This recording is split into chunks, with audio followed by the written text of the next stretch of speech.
It is high time India accepts Taiwan as a separate country. இந்த 16-17 நாடு கூட எல்லா நாடுக்குள்ளேயும் ஏதோ ஒரு விதத்தில் சைனா வம்பு இழுத்துக்கிட்டே தான் இருக்கு. அது எப்பயுமே ஏதோ ஒரு வருஷல் பண்ணிட்டே இருக்காங்க பார்டர்ல இருக்க நேஷன்ஸ் கிட்ட. எந்த நாடு கூடயும் சுமூகமான உறவு இல்லை. அதை எப்படி சமாளிப்பாங்க சார்? ஏதோ ஒரு காலகட்டத்தில் இந்தியாவிலேருந்து எல்லாருமே சைனாக்கு எதிராக திரும்ப வாய்ப்பு இல்லையா?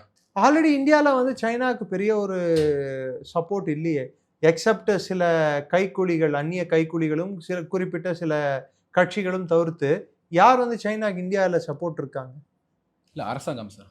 அரசாங்கம் வந்து சைனாக்கு சப்போர்ட்டா இல்லையே. இப்போ ரீசெண்டாக ட்ரம்ப் அவங்க டாரிஃப் போட்டதுக்கப்புறம் நரேந்திர மோடி அவங்களும் ஷி ஜின்பிங் அவங்களும் மீட் பண்ணாங்க. அதுக்கு ஒரு பர்பஸ் இருந்தது. ஷாங்காய் கோஆபரேஷன் என்ற பர்பஸ் இருந்தது.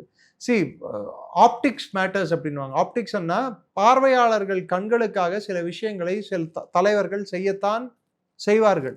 அந்த விஷயங்களை அவர்கள் செய்வதால் மற்ற நாட்டின் அதிபர்களுக்கு சில விஷயங்கள் சொல்லாமல் சொல்ல முடியும். அதை தான் அன்று செய்தாரே தவிர்த்து அதை நாம் வந்து மிகைப்படுத்தவும் கூடாது. அதை கண்டு குறைந்து நாம் அதுக்கு வேல்யூ கொடுக்காமலையும் போகக்கூடாது. அவரோட அன்னைக்கு அந்த சூழலுக்கு ஏற்றவாறு அவர் நடந்து கொண்டார்.